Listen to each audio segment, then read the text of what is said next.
I went up in the mountains, meditated for 4 days and 4 nights. Then I was told by Spirit, you're not leaving till you get the map. So, well, what map? So I had a little piece of paper and I started putting all the world religions into the mountain. You know, I drew pictures of the mountain, put all the world religions in, and I was allowed to go. A Manitou Foundation was created, and the idea behind that was to bring in these spiritual groups from all over the world. I was basically told that all the great spiritual traditions, the mystical traditions, not the business people of religion, the mystical traditions, the cultures of the world would gather here. It's incredible that all of this took place in this little remote part of Colorado. And you look back and you go, how did this happen?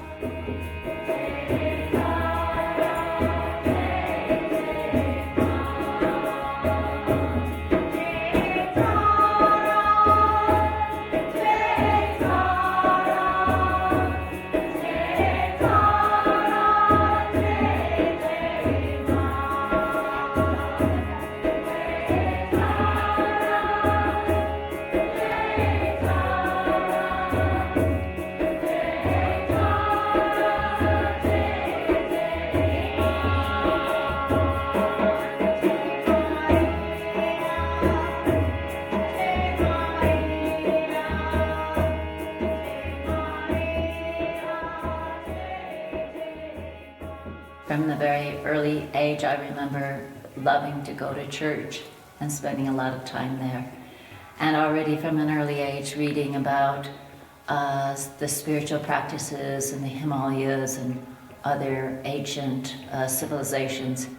And I had a knowingness inside that this was right. Was here for a week and helped on the Earthship. And that was sort of my introduction to, it was my introduction to this wonderful place here, the ashram here in Colorado.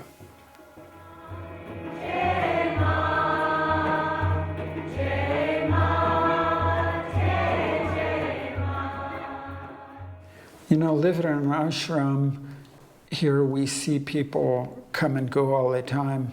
Sometimes it's very joyous, and sometimes it's not, because you're always going to have feelings regardless of what those feelings are. We do pretty much always know that whoever we're meeting, they're going to be here for a limited time. We experience life with them in some way, and then we say goodbye. Jai Lakshmi Mata Ki Jai, Jai Vishnu Bhagwan Ki Jai. Most of us as human beings, I know I do it, put people in little boxes. They're smart, they're good looking, they're fat, they're skinny, they're rich, they're poor. These little constraints that we put upon ourselves and other people. Babaji didn't do that. He doesn't do that. It's yourself in your full divinity, your full potential. And in that space, you grow like a flower in the most incredible greenhouse that there is. While we're engaged in the karma yoga, it may be actually working as we know it, or it may be eating or sleeping. We're trying to keep what the Indians call a mantra going in our mind. Sometimes described as a name of God. We're all part of God. So God to me is in everything I see. So God really is an energy in the whole world. The whole world's energy is God. What else can I say?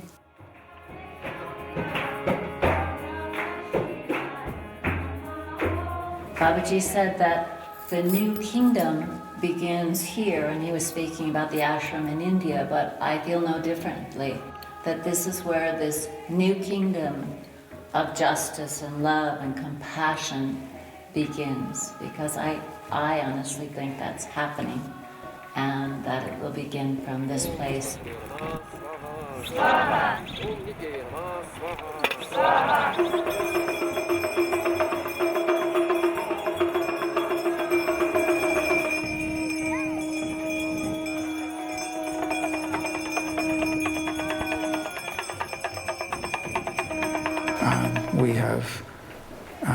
very simple and unesoteric mantra that we usually use here of Om Namah Shivaya. I bow to or surrender to Shiva. We always are here for only one reason, and that's to serve all human beings and not to be distracted by the financial aspects or the need to have this project going or that project growing or be big or small.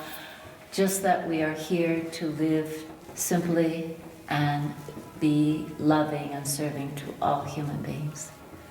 That's all. And this is Baca Grant number 4 right here by Crestone. And this is a 100,000 acre grant that was supposed to honor that original commitment to the Baca family. This grant was given to the Baca family by King Ferdinand of Spain for services that they had rendered, basically saving the entire Spanish army. Former territorial governor Gilpin owned it for a while, and then Adams and then numerous other corporations. Several booms with gold in this community. And it was like much of the old mining stories throughout Colorado, where people were just going up and starting to dig holes and trying to, and once in a while, make it a little bit big. For the most part, no one got real rich on the mining here. That it was kind of a boom type situation, and we don't know if there's a lot of venture. It's kind of conflicting reports on how much was actually extracted from the land there, but there are numerous claims all throughout the zone in the Crestone area and on the way south. But as far as any of the big hits, I don't think it paid out as much as other places, and so the miners tend to always look for the next one, and the pasture's always greener, and so it was kind of a short-lived boom.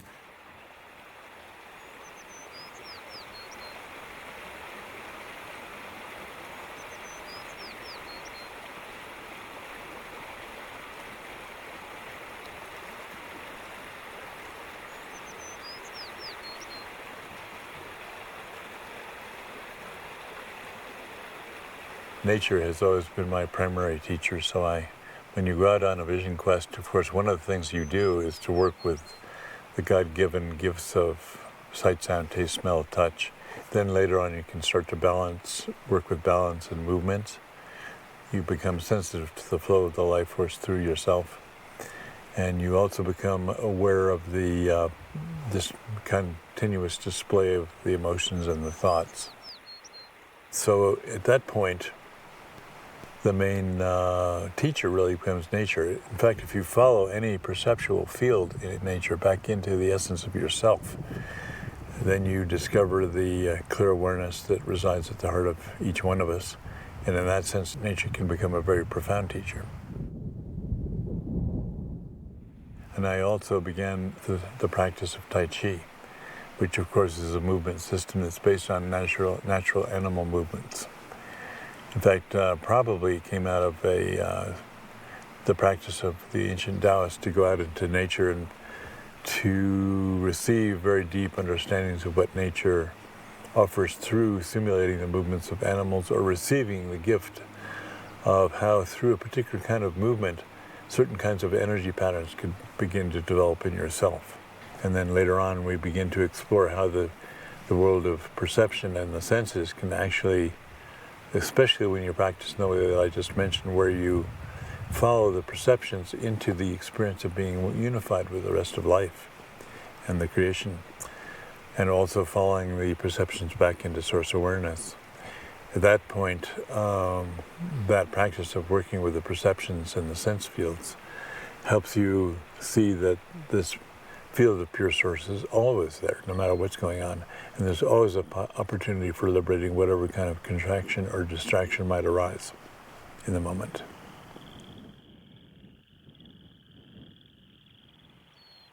When we think, for example, we often think that the thought is what you are.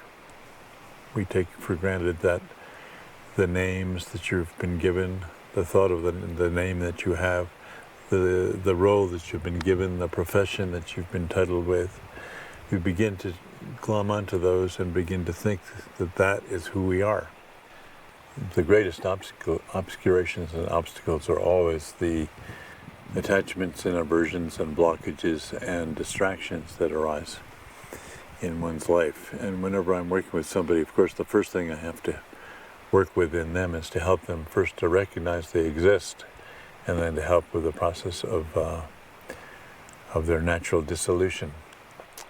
And I always liked in the case of the Buddha, he pointed out that the core issue that we all face is ignoring our true nature. And out of that fundamental ignorance arises our anger, our fear. We rarely take the time to look into or investigate what is the field of awareness that underlies the thoughts or the feelings and the emotions, much less the perceptions. As soon as you start to do that, then you discover there's a field of just pure beingness or consciousness or awareness that underlies all that stuff. And of course, by discovering that as your true nature, you also realize over time that that's the fundamental field out of which all your friends, your family, your loved ones, all plants and animals, all of creation arises as well. So you begin to see that we are all connected at that level of pure being. And at that point, you begin to experience the fundamental unity of all life. You go deeper yet, and you begin to see that even that field of unity arises from an even more basic field of pure awareness. I own 5 mining claims up around Crestone, and I did own the one where the mill was, but I didn't own it until after the mill was closed. There is a lot of them up Log Chute, they call it, a lot of mining claim, and some up North Crestone. When the town was in its heyday in the 1890s, and it said, there was several hotels, doctors, livery stables, grocery stores, saloons, schools, all these things. It was very, very hard work, very hard to get up there. And basically the stories that my father would tell, and he was on the younger age of the men up there, it was backbreaking, very long, hard work. Well, the El Dorado district was mostly inside the Baca land grant. The miners assumed that land was open for mineral entry and prospecting, but in fact it wasn't, and they were soon told to get off of there by the owners of the grant who owned the mineral rights. I think it was in the 40s when the mills was hauled off for strap iron on South Crestone and on the Cotton Creek. They loaded them up over here on boxcars, shipped out, I don't know how many carloads of iron.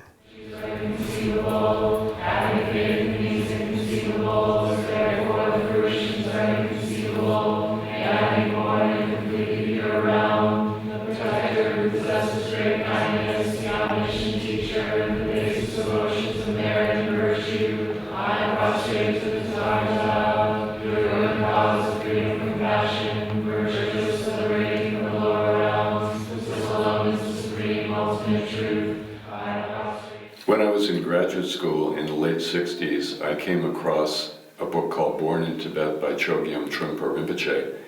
And I read the book because of my interest in Tibet and realized immediately that he was going to be my teacher, and I just had to find him.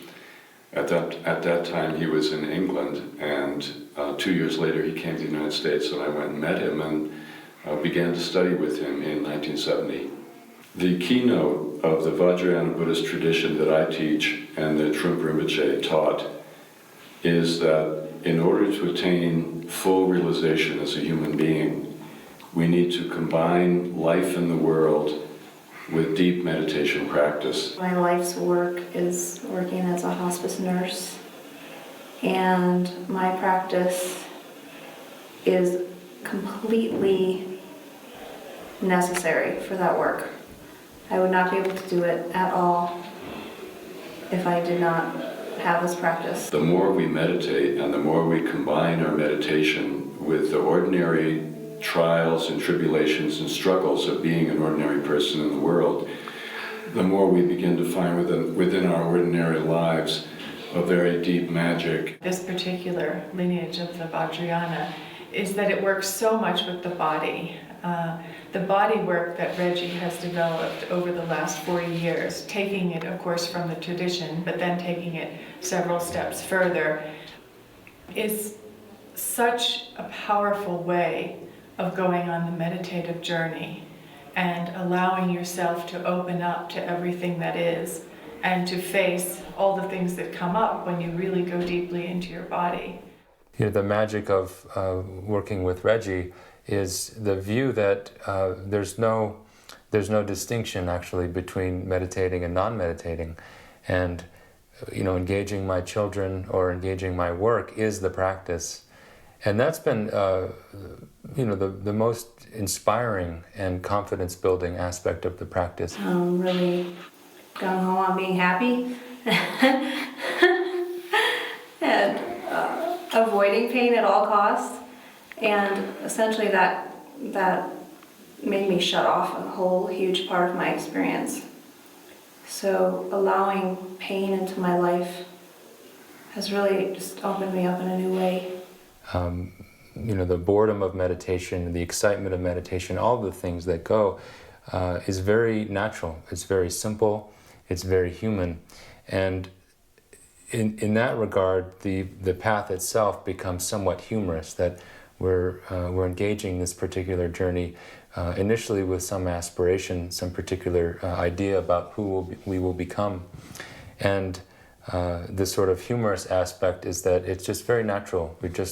We're just learning to be ourselves, each in our own individual way. What I feel my responsibility is to myself mainly and to this lineage is to show up completely and fully with an open, naked heart. I've begun to realize that the deeper you go in meditation, the more you come upon the compelling need to be in relationship with the world and with the people you love.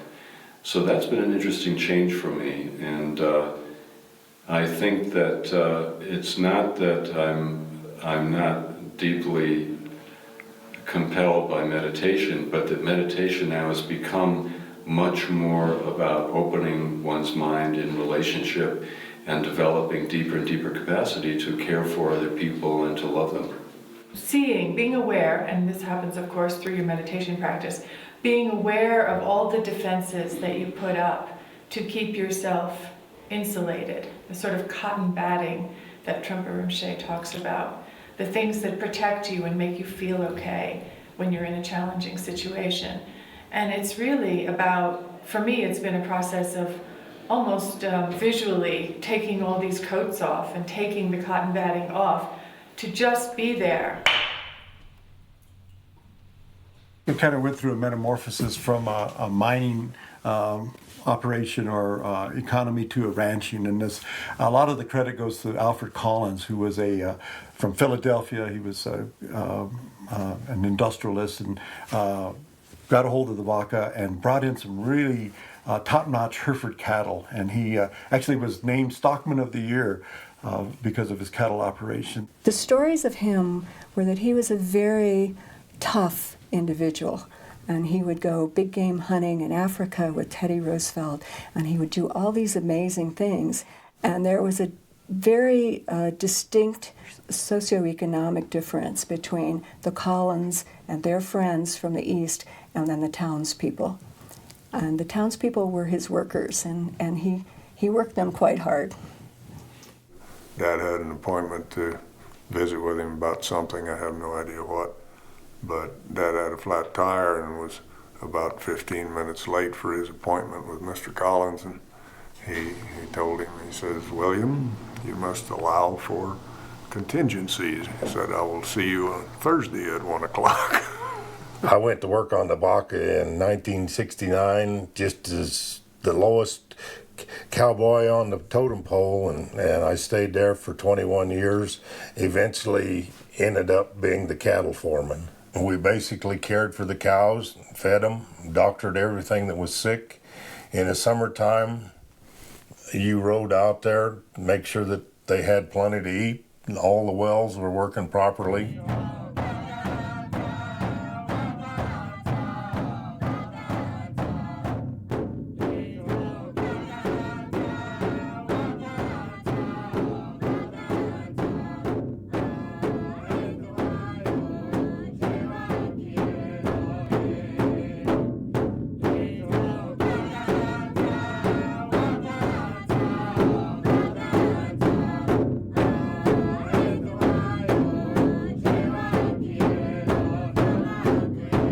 We facilitate the Native American Church teepee meetings, and I learned primarily from Aurelio Diaz, Tecpan Kali, but I've also learned from many other people in that.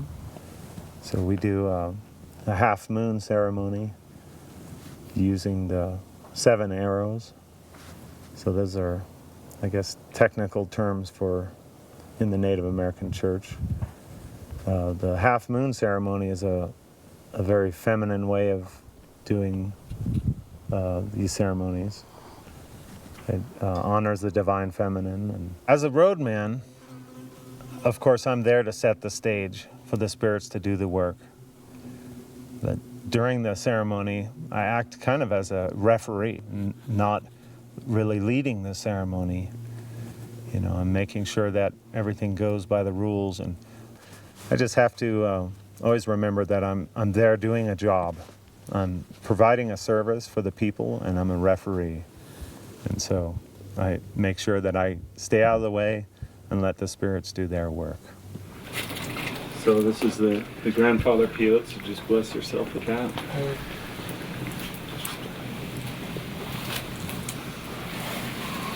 So as a Yuwipi man, my hands would be tied together behind my back, my fingers would be tied together, then I would be wrapped in a special star quilt in a blanket, and then placed, tied up 7 times and placed face down in the middle of this hochuka, the rectangle, and then the lights would be extinguished. So the spirits enter the room as the singing begins. So the singers sing very loudly and very specific songs to call these spirits. So the spirits come from very far distances, so we have offerings there for them, and so it's their task to heal the patient or to find the lost or stolen objects. So they begin by shaking the rattles and moving objects about the room. We use round rocks that we call Yuwipi rocks.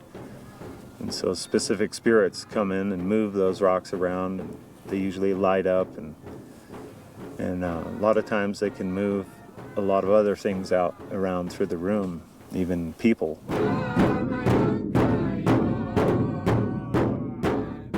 In the vision quest, you're up there by yourself without food and water, and there's not really a person there to talk to you and explain what's going on. You're there to get a message from the spirits, and that's the bottom line. Going out for the vision quest, that's one of the most challenging things that's been for me, to be able to be outside and to just be with myself. And I realize how busy I make myself in the way our culture is and the way that I've lived my life. What has been a challenge on this path is knowing that and understanding that I need to dedicate my life to the spiritual path. And that means that I need to be a sacrifice for the whole world, for consciousness itself, for sentient and insentient beings, to be able to really lay my life down for the spirits. Our culture is becoming domesticated, and there's clearly some differences between a domestic animal or human and a wild animal or human. The biggest difference between a domesticated and wild animals or humans is perception. And so a lot of times in a spiritual practice, you can see where a domestic perception can over-intellectualize the situation rather than to enjoy the situation and to receive the message from the spirits.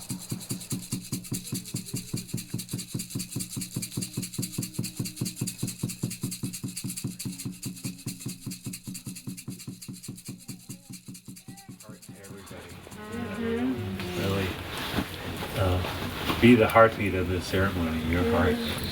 You really did that. It was really beautiful.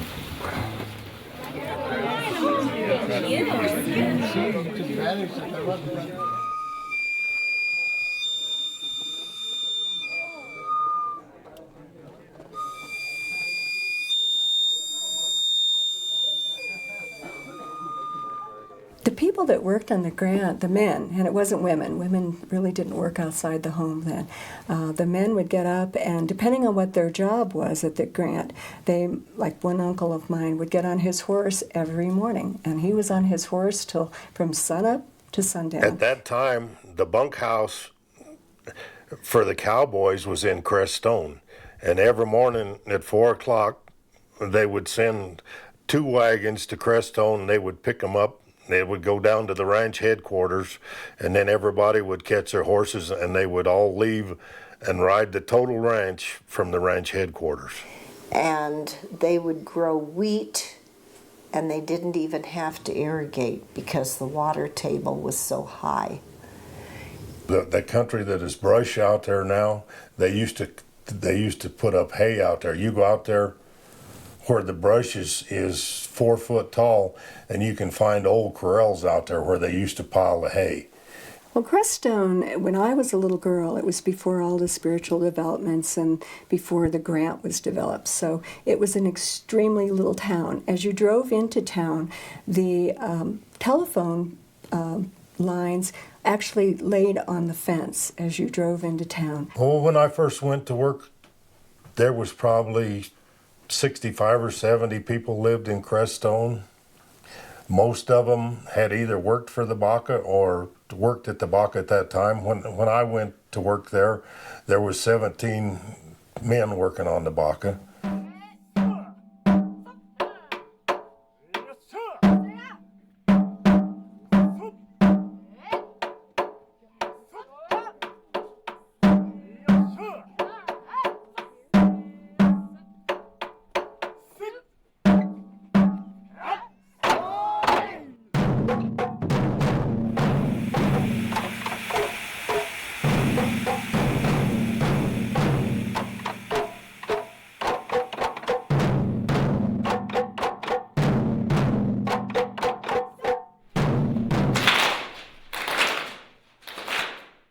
One of the core activities of Shumei is giving and receiving Jōrei. It's a very simple technique, takes about 5 minutes using our hand and focus on the person's forehead and the top of the head, and then receive light from God or from higher source, and both giver and the recipient, we are purified. Shumei's philosophy, as I understand it, is around creating a harmonious, peaceful world in which we all take on the responsibilities of world citizenship. And in that, taking on the responsibility, we connect with one another in a loving, caring, sustainable way.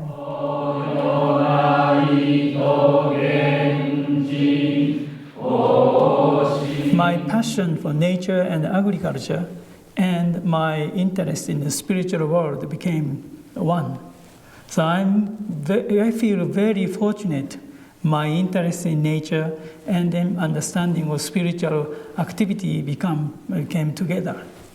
And today is my life traveling all over the world to help farmers and consumers to aware about food and nature through natural agriculture philosophy.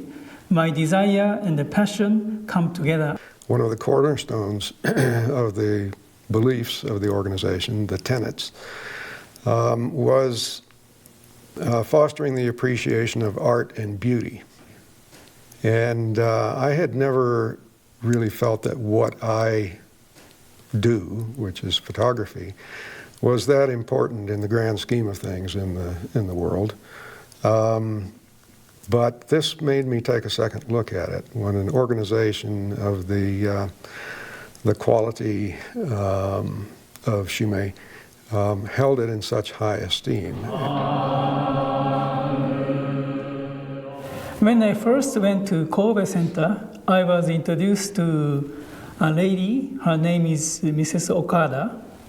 And this sensei, without knowing anything about Shumei philosophy, I was sitting in front of her and greeting her. In that moment, something like a very warm, invisible energy came out from her.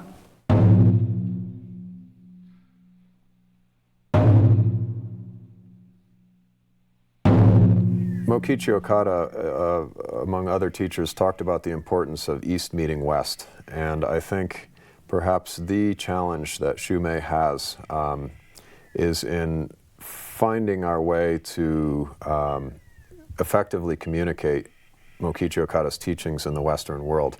Constantly encounter with people in the United States is a learning process. And so something we can share, what we can contribute to the world from the East, from Japan, and also we can learn a lot from Western, the American culture and the traditions. What I've seen Shumei take out into the world is selflessness and education around how to sustainably work with whatever the environment presents to a certain area. So there are projects in Africa, in Brazil, here in the San Luis Valley in Colorado, all tend to work with the harmonies of nature. And I think that's a perspective we need to get back to globally. I feel very fortunate for us, Shumei, to have an opportunity to be a part of this Crestone spiritual interfaith community, so that we can share our philosophy together with a faith community from all over the world.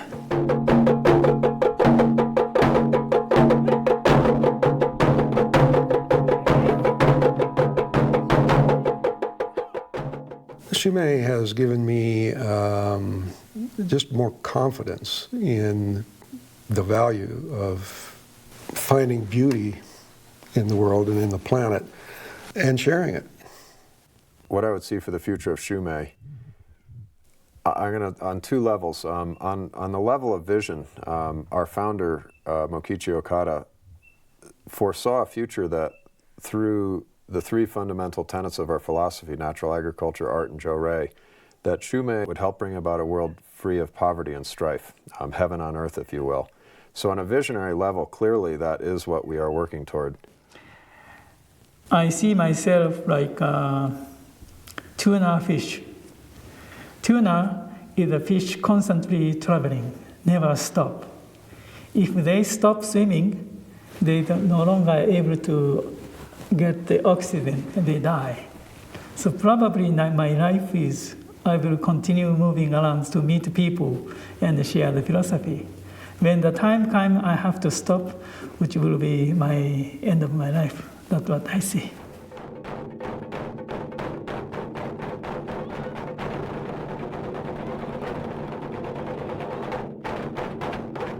Important thing to keep in mind about the Baca is that you had this 100,000 acre tract of land that went all the way up to the top of Kit Carson Peak, and it was intact for a long, long period of time.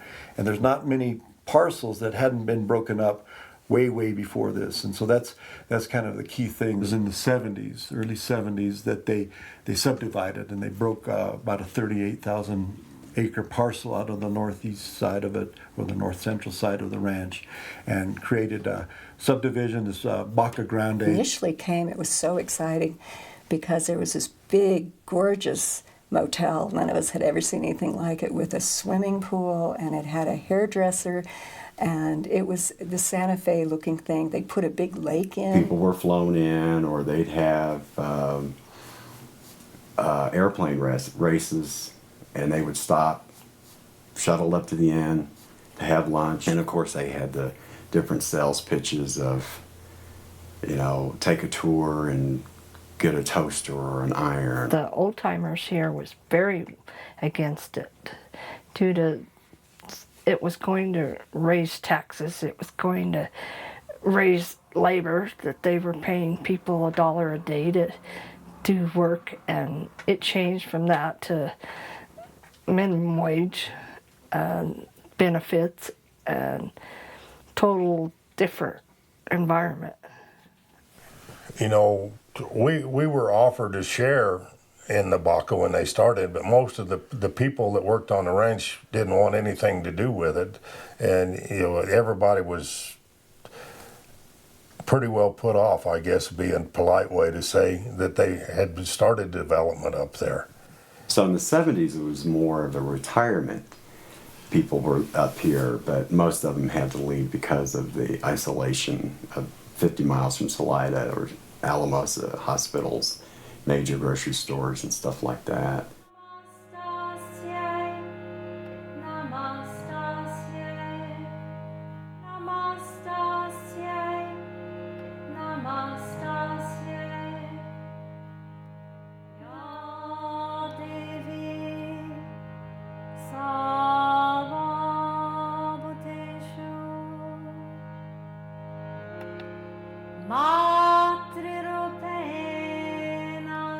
The very heart of the teachings is the practice. It's only through the practice that we get any results. And that was Guruji's famous saying always, you take it practice, practice, practice, all is coming. This yoga is 99% practice. So what happens is we take the techniques and the practice that we do on our mat or in the formal setting, and if we're really doing the practice, it cannot help but permeate every aspect of our life. When I first started practicing Ashtanga, I really, really wanted to do the whole primary sequence of postures. And it took me quite a while to get there. But now that I've gotten there and I've got a more mature practice, I can just do 2 or 3 postures, and I feel like that's a complete practice for me. The benefits of practicing with Annie Pace is that she holds the lineage and the teachings as the way she learned it from Patavi Joyce in the early years.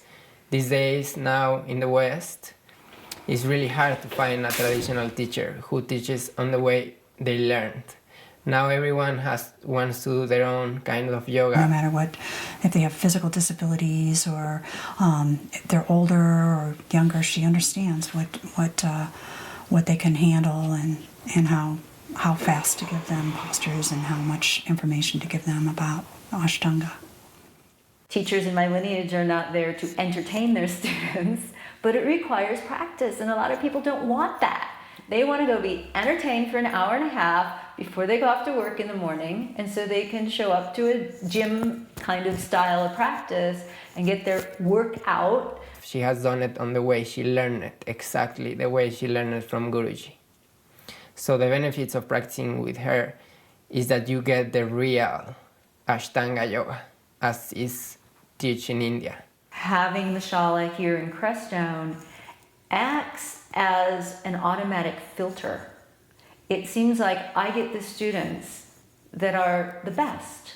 They're devoted, they're willing to make the trip, they come all the way to Crestone. The ones who live here are struggling like the rest of us, and they come to class. The benefits of yoga are many, but in my particular case, I've experienced more peace, more contentment with my life, and more control over my mind and my senses.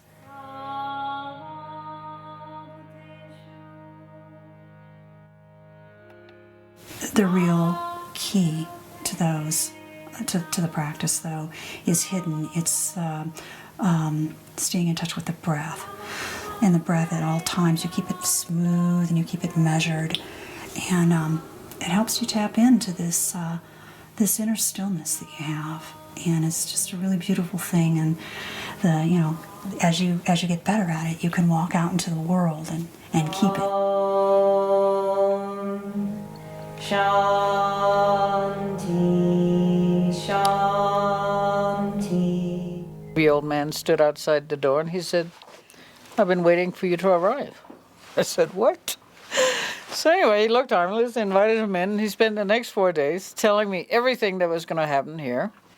All the great religions of the world would gather here. Hanne was very much the prime mover of inviting people, spiritual groups, religious institutions to come and be here. It's a profound power spot on the planet, and it seems to draw in this energy. We could say Hanne's vision created all these spiritual centers, but I go and say that the mountains called Hanne here to do that. It was quite lively here. Aspen Institute received a large parcel of land. Of course, Aspen Institute was on the world map, and the kind of people that came in with the Aspen Institute, you know, Callahan, you know, who was Prime Minister of England, Bill Moyers, Robert McNamara, who was Secretary of Defense, and, you know, endless, incredible elders. You know, we had 7 sweat lodges up the stream from 7 different tribes that would come in and run the healing lodges. 33 days of teaching in her house. She moved out and she provided the house for us to study for like maybe about 60 or 70 people.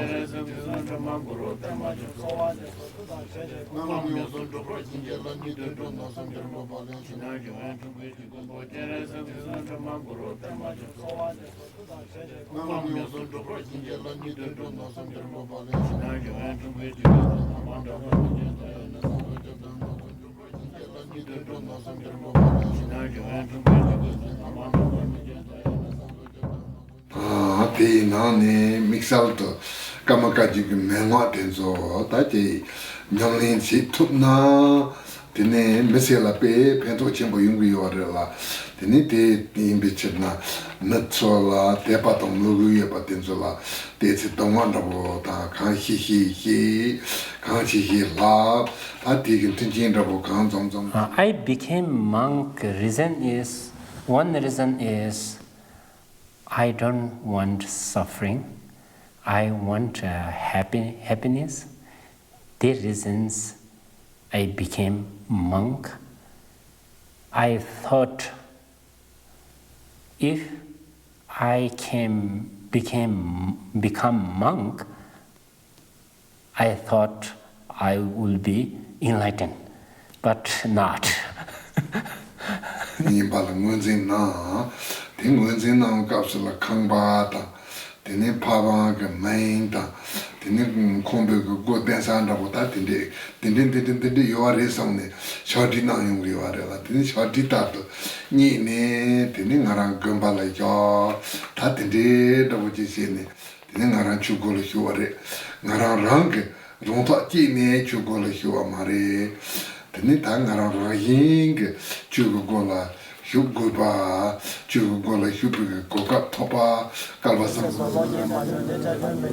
What drew me in particular to Trungpa Rinpoche is he had a kind of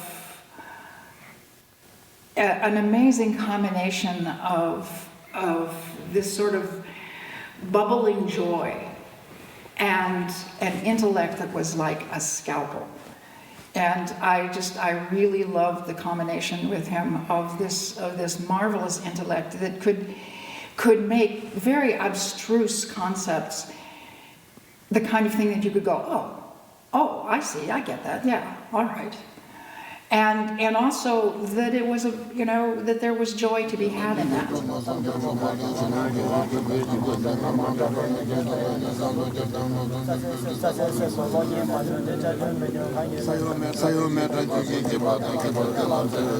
Mind is totally pure, mind is totally omniscient, mind is nothing's obscuration in there. That we call enlightenment. No suffering, no emotion, no klesha, nothing in there without free from everything, free from everything.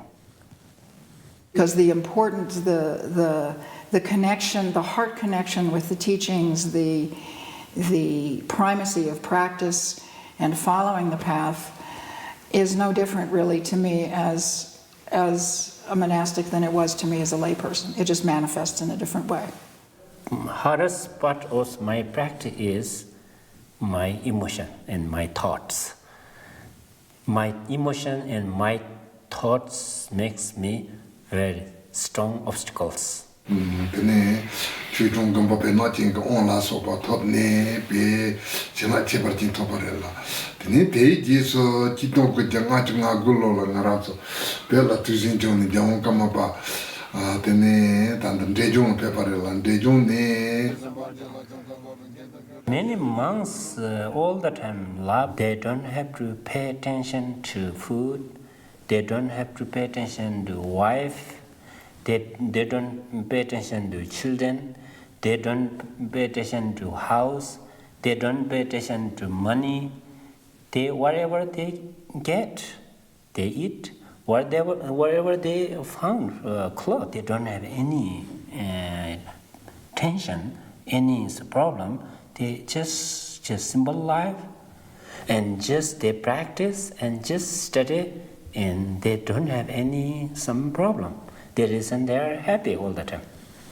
For those of us in the West who are being monastic within the Buddhist traditions, it's a work in progress. You know, we're all figuring out how this is going to work for us as Westerners. How that wonderful ability that Buddhism has always had to adapt itself to each culture it has gone to, what that's going to look like, you know, in another 50, another 100 years, who knows?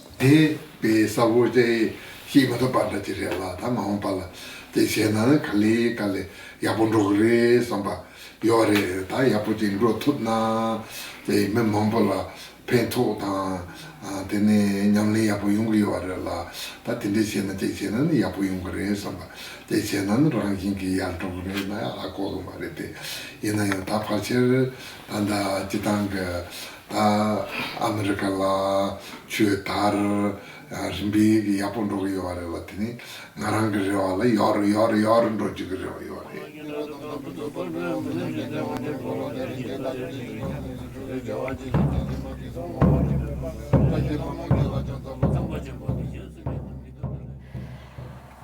Old timers were very scared of them, and as they started doing their worship services and their retreats, a lot of people has realized that it's not a scary religion. The priest was from India, and he spoke no English. And the priestess, she spoke English, and she would tell us what to do.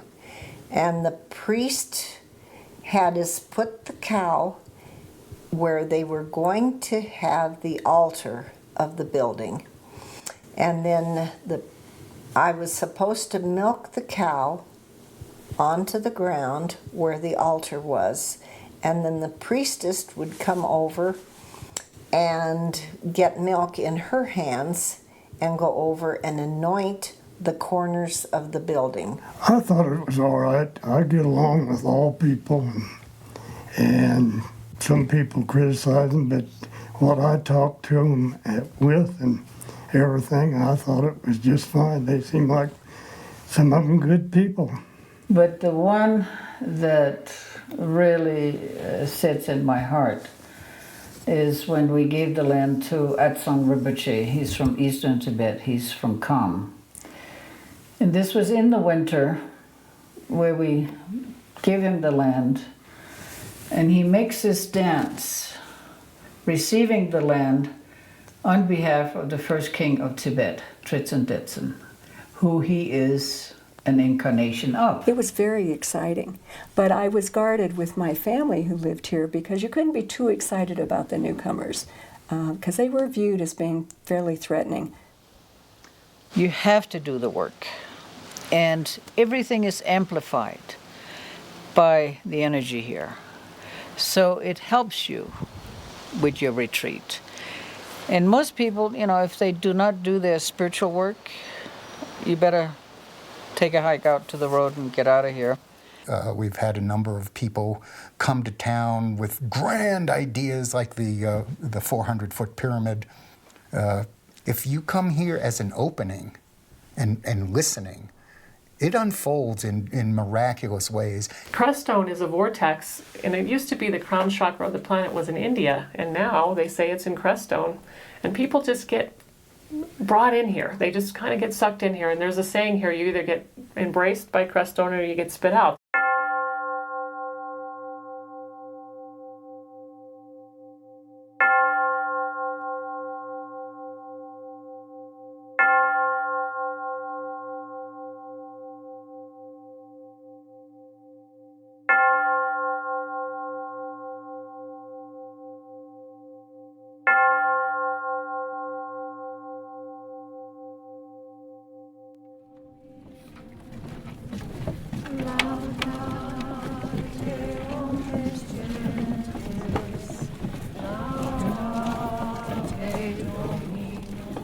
I fell in love with the lifestyle, and so after that summer I decided there's something here that I want, but I don't quite know what it is.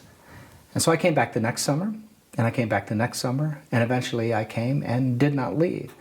But it was primarily because I fell in love with a group of people, and I fell in love with a place, and I fell in love with a life. So I guess what drew me here was love.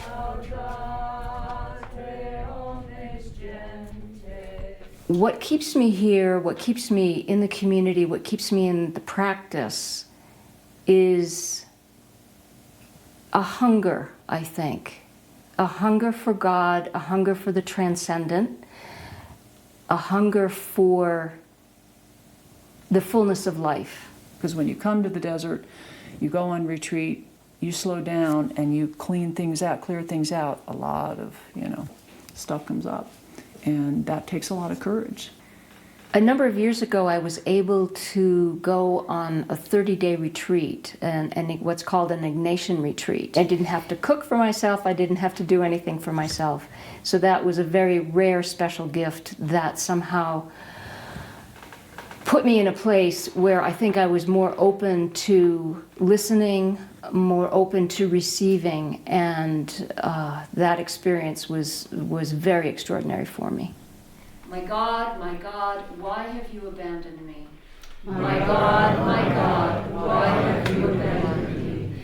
We don't teach prayer so much, but rather we try to live in and create an atmosphere where prayer can erupt. And that happens in an atmosphere of wilderness. It happens in a place of beauty.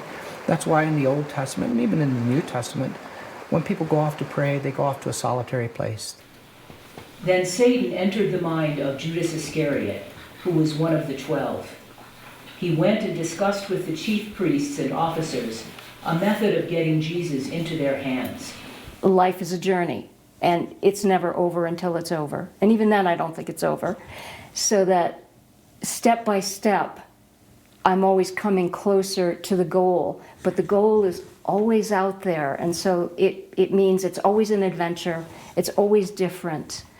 A maidservant saw him sitting there in the firelight, peered into his face and said, "This man was with him too." But he denied it and said, "I don't know him." What we have to face in the spiritual life is our own egos, our own self-images, and how our egos, how our self-image gets in the way of growing.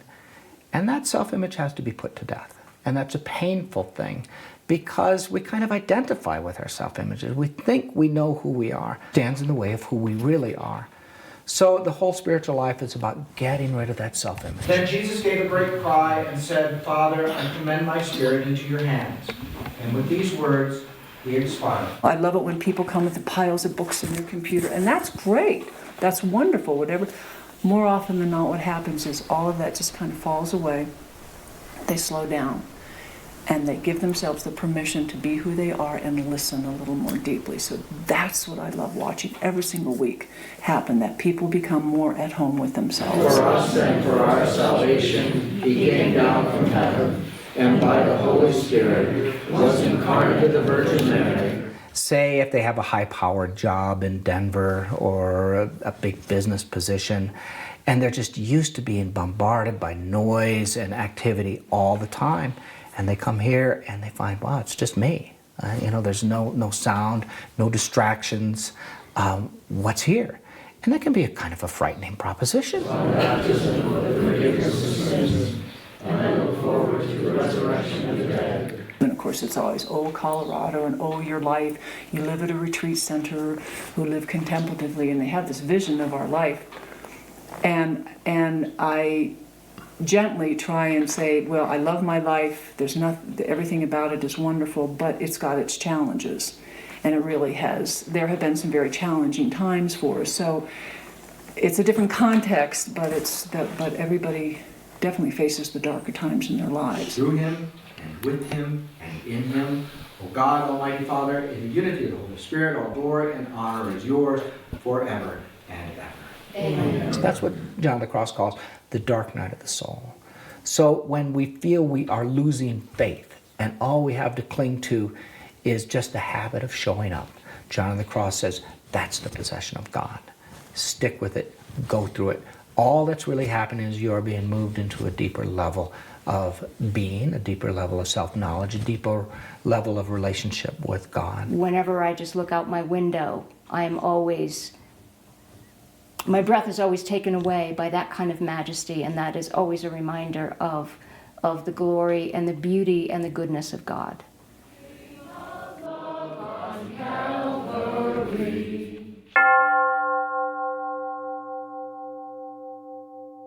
Oh, well, it's a lot quieter here. It's kind of creepy at night, I think. But, I don't know. Yeah, I guess you could just be yourself. It's a lot less facade here. Actually, my dad and my old business partner, they told me that there's no place like it on earth. And I always believed in all the religions, leaving out the dogmas and the BS. So to come here and to have all these spiritual centers and everybody getting along really intrigued me. A lot of people are eating junk food and bad food and tortured food, and then they're not so nice to each other because they feel like crap. But we believe that if you eat good, then you might treat people good. For me, this is like back home. I'm in like mountains and open space and very little people, no traffic light, sometimes more animal than the cars. So for me, really, it's really truly back home. The town, and this includes all the people with the spiritual centers, the people who have historical background here, they are so interested in supporting the community. And that's something that I've seen my whole life. People love the town. Oh no, it's getting nerve-wracking. Try again. Nice, go, go, go. Nice, yeah. Go, go, go. We're one of those people that got sucked in, and you know, my husband wanted to come visit Crest 1. He called it Crest 1. We didn't know it was called Crestone. And so it's, you know, for us, it's been an amazing, unexpected journey. Wonderful, absolutely perfect place. For me, it's paradise. For me, it brought me just exactly what I wanted in life.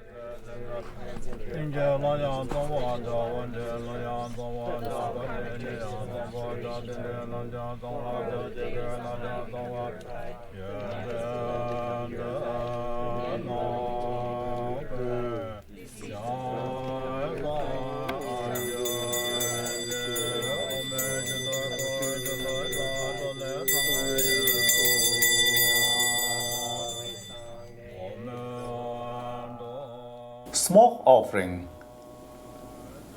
purifying, yeah. Make a fire, then we put a juniper's leaves. Also we put 3 white one, 3 sweet is sugar, honey, brown sugar. Also 3 white is yogurt, butter and milk. We giving to countryside deity.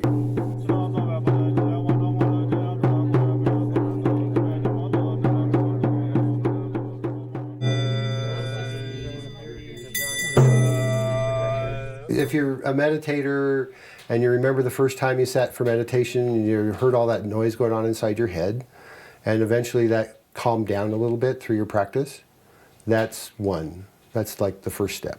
And then in our tradition, the Dzogchen, we also do dark retreat.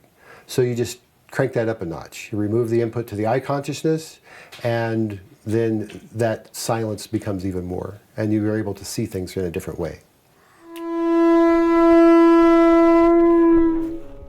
Don't make a plan for future. You stay where you stay, your mind should be there. Focus that way, then you should find out your natural state of the mind. That is good practice. That way, three categories. Sutra that says renunciation, and Tantric that says transformation. Then Dzogchen says, leave it there, they will disappear.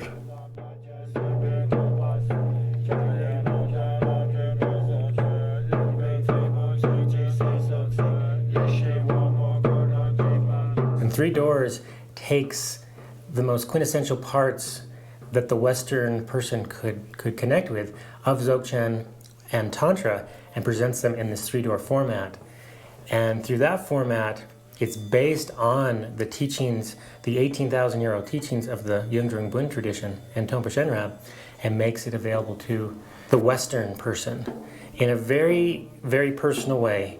And as Tenzin Wangyal Rinpoche would say, you know, we often say, well, when I get enlightened, it's all going to be good. And well, in the meantime, what's going to happen? And so these teachings are designed to make your life better.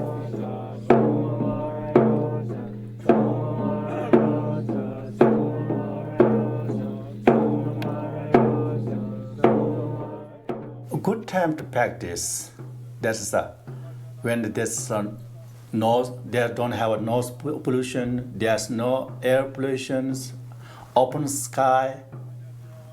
At that kind of place, when I do the meditation, better than other things, yeah.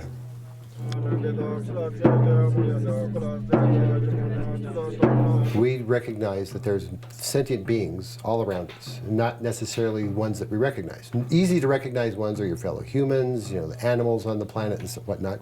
But also there are beings, you know, that live within the roots of a tree or under a rock and things like that. And we respect that. We respect the earth itself because that's their home.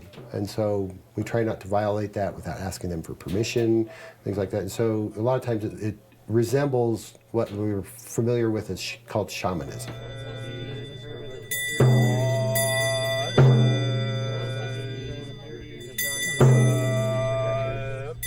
Oftentimes you're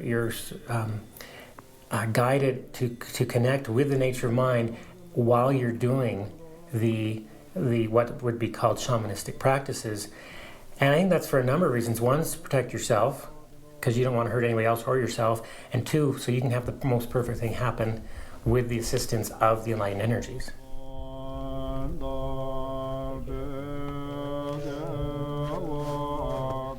Where the toughness comes from is your perspective on it. And that's part of what is revealed through the process of working with these teachings, is that most of that stuff is your own.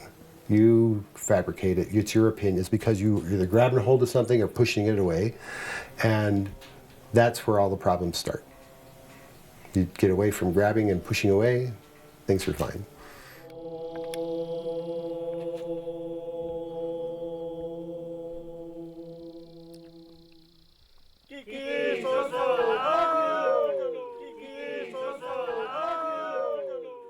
We're beginning to really ask the question, is there something here that can benefit the world? And to me, simply all these people with different beliefs, different practices, different traditions, getting along with each other is a profoundly important thing in the world. Our voices in prayer today will make a big difference in our world, and this is what we need to do over and over and over again. If we don't acknowledge the presence of other faiths and ways of living, we are going to have to do some serious negotiating.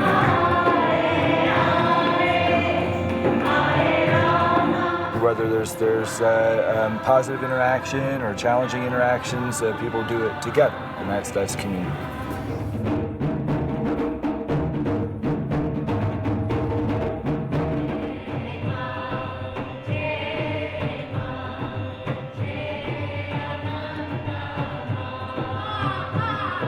Tend to be become rather isolated around here. There's a lot of hermit types, a lot of people, very focused and diligent in their meditations, but it's nice to come together as a community.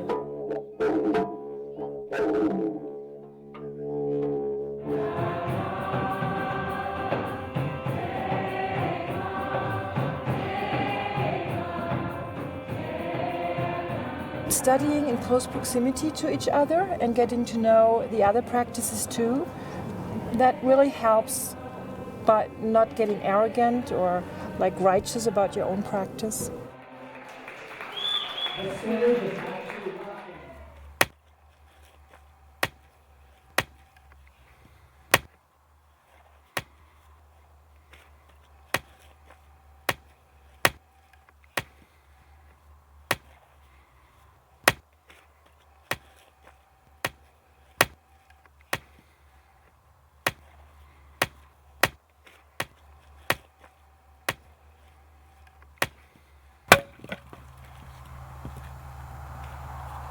The funeral industry has taken over caring for our dead, and death was removed from our houses and put out there somewhere. And in losing the contact with our dead, it has produced uncertainty and fear and inability to move through our grief in a healthy way. We undress the body, keeping it modest, bathe it, and then rub oils, anoint the body, and then dress it in clean clothes and put clean linens on the bed. A sense of time, that you are going to have 2.5 days, at least 2 nights, with the deceased in your home, and you're simply allowing time for processing. Whatever you need to process, whatever the family needs to go through. That allowance, that you really allow yourself a 3-day period, that yes, can be quite intense, but we have never heard a complaint about that 3-day period. Okay. So on 3, 1, 2, 3. To witness the transformation that takes place in a person's features when they're allowed to just rest, to abide, it's quite beautiful. It's as though their true nature is being revealed. And that can be very comforting to family members who've cared for that person and known them to be suffering and seeing the agony in their face, to see that transformed.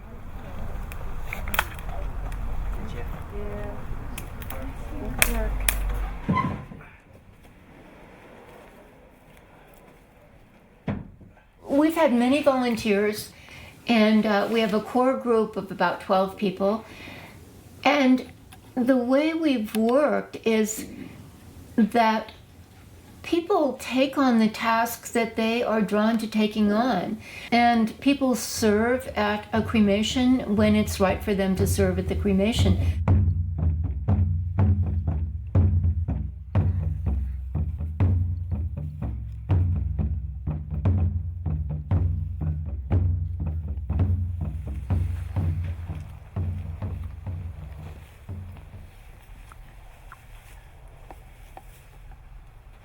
In a hospital experience or convalescent home, people have undesirable feeling that there's this impersonal quality to this transition, that once they pass, they're whisked away and taken out of view, taken somewhere where the family members are disconnected with the opportunity of just being in that space when that person has passed.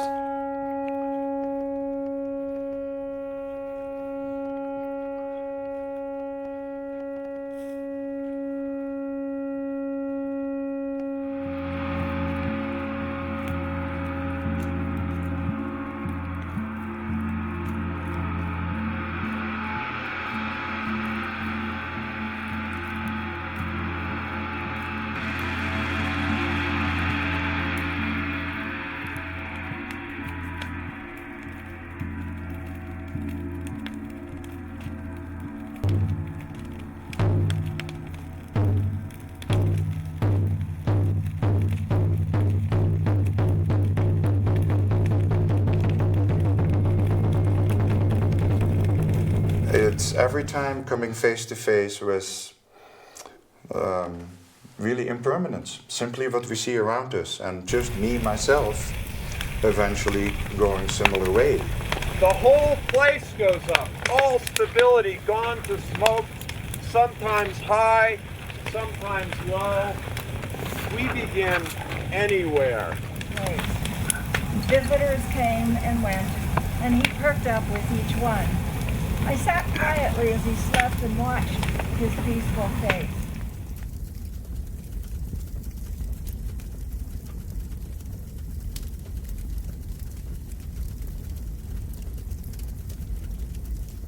It's a mixed bag of grief and joy that is really quite beautiful and feels very real. The grief part of it seems to lift during the process, so it's very heavy in the beginning, and as we move through the process and as time goes, it lifts and joy becomes more present.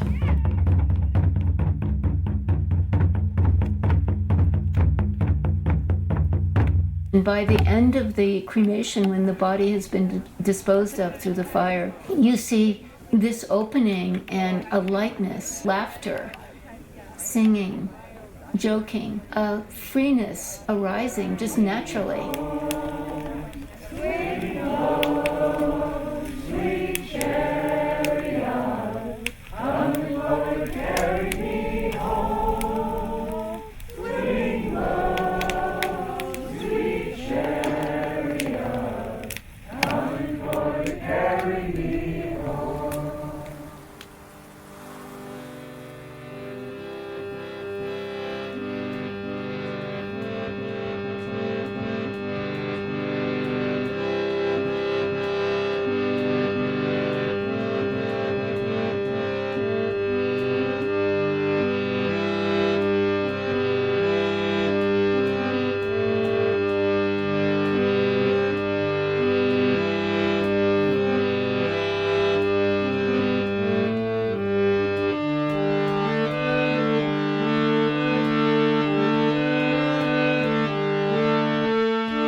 And I'm a friend of Shumei. My name is Khenpo Jigme. I was born in Bhutan. My name is Betty Skoglund, and I live in Moffat. John Milton at the Sacred Land Sanctuary in Crestone, Colorado. Hi, I'm Michael Bertine. I'm an architect. I live in Crestone. I'm Annie Pace, founder of Shakti Sharanam Yogashala here in Crestone. I'm Alan Imai, and I'm an executive director of Shumei International Institute.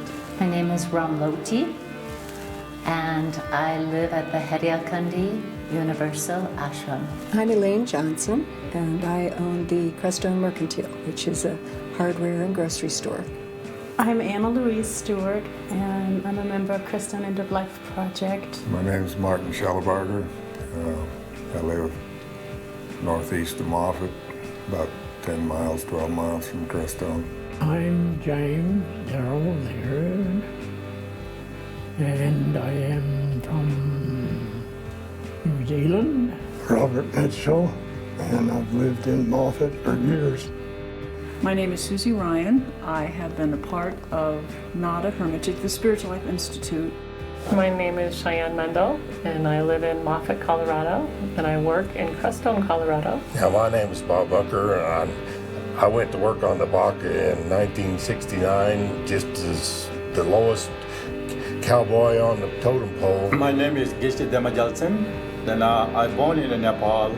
Then I grew up in India. I practice Yungdung Punt. I'm Hanne Strong, and My involvement in Crestone started in 1978.